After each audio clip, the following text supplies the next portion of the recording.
السلام علیکم ورحمۃ اللہ وبرکاتہ۔ تبلیغی جماعت میں ایک بہت ہی جو پاپولر کتاب ہے وہ ہے منتخب احادیث۔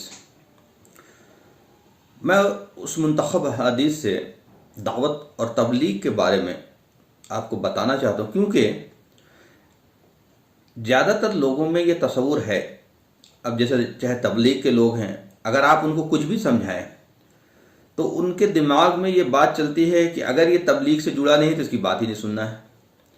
کوئی بریلوی ہے تو بریلوی کے دماغ میں یہ بات بٹھا دی گئی ہے کہ بھائی باقی سب کا عقیدہ خراب ہے، اگر وہ بریلوی نہیں ہے تو اس کی بات نہیں سننا ہے۔ اور سیم اہل حدیث کے ساتھ ہے، سب کے ساتھ یہی پرابلم ہے۔ اس لیے ان کو ان کی کتابوں سے ہی دکھایا جائے جو خود وہ پڑھ رہے ہیں، جو ان کی کتابوں میں لکھا ہوا ہے، تاکہ شاید ان کو کچھ سمجھ میں آئے۔ ورنہ آپ لاکھ کچھ بولتے رہیں، آپ قرآن کی باتیں دلیل دیں، حدیث سے دلیل دیں، وہ کچھ سننے کو تیار نہیں۔ منتخب احادیث میں ایک چیپٹر ہے تبلیغ و دعوت و تبلیغ، جس میں دعوت اور اس کے فضائل بیان کیے گئے۔ اس چیپٹر میں جو سب سے پہلی موٹے موٹے اکچھر میں کچھ باتیں لکھی ہوئی ہیں، وہ ہمیں غور سے سننا اور سمجھنا چاہیے ایکچولی وہ کہنا کیا چاہتے ہیں۔ دعوت و تبلیغ کے اوپر وہ لکھتے ہیں کہ اپنے یقین و عمل کو درست کرنے والا، بے شک، اور سارے انسانوں کو صحیح یقین و عمل پر لانے کے لیے، سارے انسانوں کو، یہ ورڈ نوٹ کیجئے گا، مسلمانوں کو نہیں، سارے انسانوں کو۔ وہی ہم کہہ رہے کہ دعوت جو ہے سارے انسانوں کے لیے ہے، صرف مسلمانوں کے لیے تو ہے نہیں۔ تو یہ ہیلا بہانہ نہیں، حکمت ہے اور حالات خراب ہے، تو محمد صلی اللہ علیہ وسلم کے زمانے سے زیادہ حالات خراب ہیں۔ حالات کب سازگار رہے؟ تو سارے انسانوں کو صحیح یقین و عمل پر لانے کے لیے رسول اللہ صلی اللہ علیہ وسلم والے طریقہ محنت کو، اب یہ دوسرا پوائنٹ آیا، کس کے طریقہ محنت کو؟ تبلیغ کا کوئی اپنا طریقہ محنت نہیں ہوگا، رسول اللہ صلی اللہ علیہ وسلم کے طریقہ محنت کو سارے عالم میں زندہ کرنے کی کوشش کرنا۔ تو بھائی رسول اللہ صلی اللہ علیہ وسلم کا طریقہ کیا تھا؟ وہ سارے انسان کو بلا تفریق، چاہے وہ مشرکین مکہ تھے یا یہودی تھے یا کرسچن تھے یا کوئی بھی انسان جو ان سے ملتا تھا، اس کو وہ اللہ کا پیغام پہنچاتے تھے۔ پیغام پہنچانا ہی پیغامبر کا مقصد ہوتا ہے، رسول کا مقصد یہ ہوتا ہے۔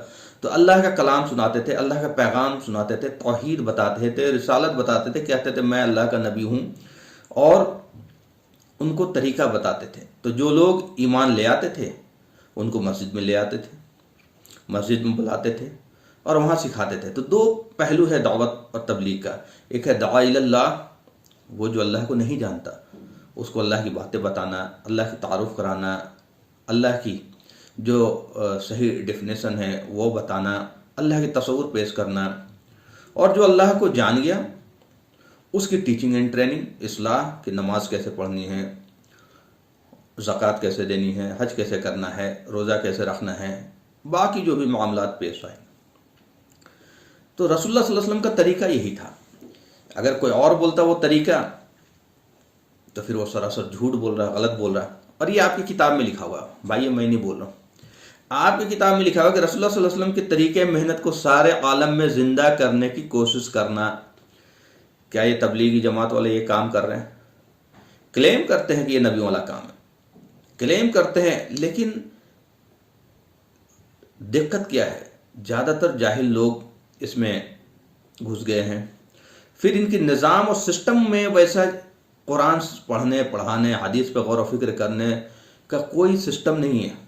بس ایک آدمی کتاب کھول کر کے 3 بار پڑھنا ہے اور سامنے والا ثواب کی نیت سے سن رہا ہے، اور جو پڑھ رہا ہو ثواب کے، نہ اس نے غور و فکر کی کہ اس کا ایکچوئل میننگ کیا ہے، اور نہ سننے والے نے غور و فکر کی اس کا ایکچوئل میننگ کیا ہے، اور پڑھے جا رہے ہیں ہمیشہ، اس لیے کوئی تبدیلی نہیں آتی۔ تو یہ طریقہ جو ہے محمد صلی اللہ علیہ وسلم کا سارے عالم میں زندہ کرنے کی کوشش کرنا ہے۔ بھائی یا تو اس چیز کو نکال دو، یہ لکھو کہ طریقہ وہ ہوگا جو تبلیغی جماعت نے اڈاپٹ کیا، اور لکھو یہ سارے انسانوں کو نہیں، لکھو صرف مسلمانوں کو پیغام پہنچانا، اور ورنہ کلیم کرنا چھوڑ دو. لوگوں میں کنفیوژن پیدا ہوتا ہے. جب بھی دعوت و تبلیغ سمجھایا جاتا ہے تو ان کے دماغ میں تبلیغی جماعت آتا ہے، اور تبلیغی جماعت میں جو لوگ لگے ہوئے ہیں، جہاں کوئی دوسرا آدمی سمجھاتا ہے کہ بھائی دعوت و تبلیغ یہ ہے، تو پتہ نہیں مطلب ایسے ناراض ہوتے ہیں کہ جیسے کوئی نئی بات بتا دی گئی ہو. ان کا بس چلے تو مارنا پیٹنا شروع کر دیں لوگوں کو ساتھ. تو میرے بھائی غور و فکر کریں تاکہ زیادہ سے زیادہ امت کو فائدہ ہو، ورنہ سوائے گمراہی کے کچھ حاصل نہیں ہوگا. بھیڑ اسلام کا تصور ہی نہیں ہے کہ بھیڑ پیدا کرنا. اسلام کوالٹی کو ترجیح دیتا ہے، کوانٹٹی کو نہیں.